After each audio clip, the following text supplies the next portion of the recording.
কলেজের যারা সাধারণ শিক্ষার্থী তারা আতঙ্কিত হয়ে পড়ে এবং এরপরে আমাদেরকে ইট পাটকেল নিক্ষেপ শুরু হয়।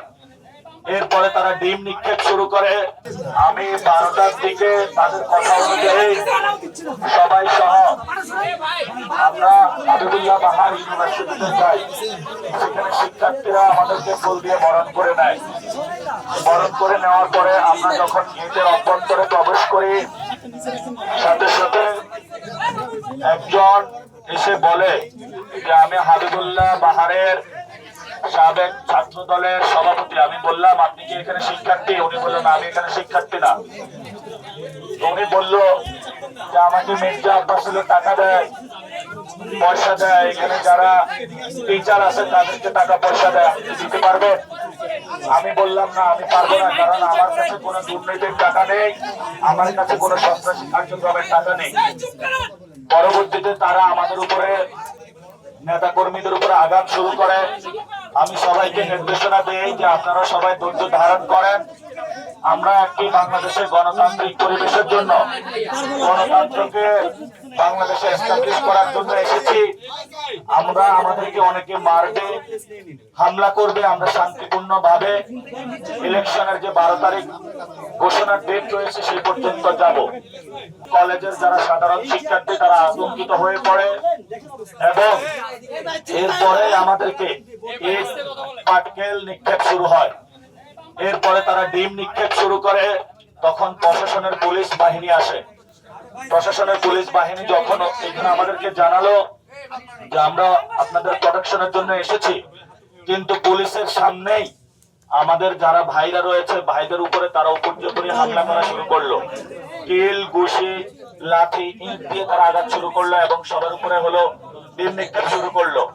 কারো জামা ধরে টান দিল এবং সবাই বলল মির্জা আব্বাসের স্লোগান দিল। আমি ঢাকা 8 আসন এবং বাংলাদেশের কাছে আজকে একটি বিচার রাখতে চাই। আমি সন্ত্রাসের বিরুদ্ধে দাঁড়িয়েছিলাম, চাঁদাবাজদের বিরুদ্ধে দাঁড়িয়েছিলাম, দুর্নীতির বিরুদ্ধে দাঁড়িয়েছিলাম। আমার একটা কমিটমেন্ট আছে। সেই কমিটমেন্টের জায়গাটা হলো যারা 2022 আমাদের শহীদ হয়েছেন তারা একটি সুন্দর বাংলাদেশ দেখতে চেয়েছেন। আমার সুযোগ ছিল যে বিভিন্ন ব্যবসায়ী গোষ্ঠীর সাথে টাকা পয়সা বসে নিয়ে যেভাবে বাংলাদেশের পলিটিক্যাল কালচারে একজন এমপি প্রার্থী ইলেকশন করে সেইভাবে যাওয়া। কিন্তু যখন আমি ক্যাম্পেইন শুরু করেছিলাম সবাই আমাকে একটি কথা বলেছে, এটা শহীদ ওসমান হাদি ভাইয়ের পবিত্র আসন, এই আসনে আপনি দুর্নীতি, চাঁদাবাজি কোন জিনিসের সাথে ইনভলভ হতে পারবেন না এবং হাদি ভাই যেভাবে ক্যাম্পেইন করেছে ওইভাবে ক্যাম্পেইন করতে হবে। এই জন্য হলো আমি মসজিদে ফজর থেকে এশা পর্যন্ত মসজিদ ভিত্তিক কার্যক্রম শুরু করি এবং আজকে একটা কলেজে গিয়েছিলাম, সেখানেও টিচারদের সাথে কথা হয়েছে। আমরা বলেছিলাম এই ভোট পবিত্র আমানত আপনাদের রক্ষা করতে হবে।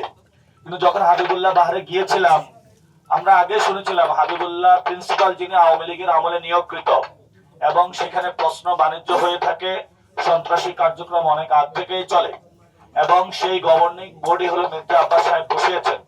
তো আমি আজকে পুরো বাংলাদেশের কাছে এই যে আমাদের উপর সন্ত্রাসী হামলা হলো, ছাত্র দলের যারা হামলা করলো, সন্ত্রাসী হামলা আমাদের উপরে, মির্জা আব্বাসের যে বাহিনী, আমি পুরো বাংলাদেশের কাছে বিচার দিলাম এবং 12 তারিখে আপনারা ভোটের মাধ্যমে এইসব সন্ত্রাসী যে হামলা এবং সন্ত্রাসীরা যেভাবে বাংলাদেশে প্রত্যেক জায়গায় হামলা করে বেড়াচ্ছে এটার বিচার করবেন। 1 নম্বর। 2 নম্বর, জনাব তারেক রহমানের সিদ্ধান্ত নিতে হবে উনার দলে কি উনি সন্ত্রাসীদের পুষবেন, লালবেন নাকি তাদেরকে বহিষ্কার করবেন। আমি তারেক রহমানকে অনুরোধ করব মির্জা আব্বাসকে দলীয় শৃঙ্খলার ব্যত্যয়ের অভিযোগে বিএনপি থেকে বহিষ্কার করার জন্য। সাথে সাথে আরেকটি বিষয় আমি বলবো, আজকে বেগম জিয়ার সাথে আমি পার্সোনালি আগে দেখা করেছিলাম, উনি আমাদেরকে দোয়া দিয়েছিলেন। উনি একটি কথা বলেছিলেন, তোমরা আছো, আমি তো বাংলাদেশটা হয়তো দেখে যেতে পারবো না, আমি অসুস্থ, তোমরা বাংলাদেশটা ঠিক রাখিও। উনি আমাদেরকে এই কথাটা বলেছিলেন। আজকে যদি খালেদা জিয়া জীবিত থাকতো তাহলে উনিও লজ্জা পেত আজকে বিএনপি এবং ছাত্র দলের এই ধরনের সন্ত্রাসী কর্মকাণ্ডে। আমি আপনাদের কাছে আমি আর কিছু বলবো না। আমি ঢাকা 8 আসনের ভাই এবং বোন এবং বাংলাদেশের সকল মানুষের কাছে বিচারটা রেখে গেলাম। মির্জা আব্বাসের যে সন্ত্রাসী বাহিনী এবং উনি যে সন্ত্রাস করে, গ্যাংস্টারবাজি করে, এটা আজকে উনি প্রমাণ করলেন পুরো বাংলাদেশের সামনে। এটা বিএনপি, প্রশাসন এবং বাংলাদেশের মানুষের খাতে আমি ওনার বিচারের হার ছেড়ে দিলাম। শহীদ ওসমান হাদি ভাই বলেছিল যে ওনার বিচারের কথা, আজকে যদি ওনার বিচার হতো তাহলে এই ধরনের দুঃসাহসিক কর্মকাণ্ড তারা করতে পারতো না। আমরা মনে করি বিচারহীনতার সংস্কৃতির মধ্যে রয়েছে। ইলেকশন কমিশন আজকে দেখছে এবং তারা উল্লাস করছে একটি দলের পক্ষে।